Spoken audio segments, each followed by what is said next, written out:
Twisted Wonderland is a lot more modern than I was expecting, which I don't know if I just missed it up until this point, but in episode 3, we're introduced to the concept of basically magical cell phones and magical Instagram. And I'm not saying I have a problem with that. It did just catch me off guard because, well, they do speak in a modern dialect, like modern slang, especially Cater, one of my new favorite characters, who just talks like I do, very flamboyant in my personal life.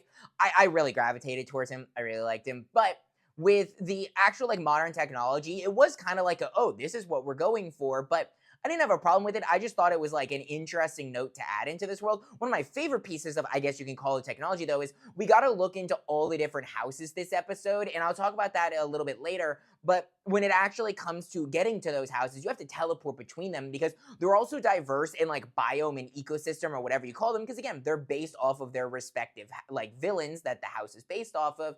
And you have to teleport to them in this giant like portal room, which I just found really cool. I don't know if that's just me, but because Ace basically leaves Heartslabule, because look, this is the one rule I will accept. There's a lot of stupid rules, but don't eat other people's cake. Don't do it. That's a fair rule. Now, taking away his magic as a punishment, that's a little extreme, but if someone ate my cake, I'd be pretty pissed off too. So, you know what, Ace, you got what you deserved. And Yukon calls him out on that because Ace runs to Yukon and basically abandons Heartslabule to go join his house, which I don't think that one has a name that I can butcher, but I'm definitely going to butcher one a little bit later because as we move on and Cater is giving us the look at all the different houses. The one that was the most interesting to me is like they all felt pretty in line with their respective villain. And maybe it's just been a long time since I've seen this movie, but Hades being the one based in technology, that one just felt a little weird to me.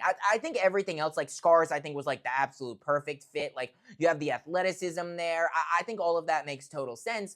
But with Hades being based in technology, again, I don't know if there's like a note that I'm missing or whatnot, but I was just like, okay, all the other ones made sense. And then you went there and you have these people who are like suspended in the air with holograms and typing on computers and stuff like that. Like, it caught me a little off guard, but I'm very excited to get into all of these houses. Again, I'm hoping we follow Yukon because Yukon is definitely like, you can tell that he is like the player perspective of the game and the way that he is moving the story forward more forcefully than most protagonists do, but very much like he's in control. And some people pointed out in my comments that they really like that they gave Yukon the power of like basically being a tactician because he doesn't have magic, and the game's perspective would be from Yukon, who we are following in the anime. So I just think that's really interesting, but let me know your thoughts in the comments. Drop a like and follow while you're there.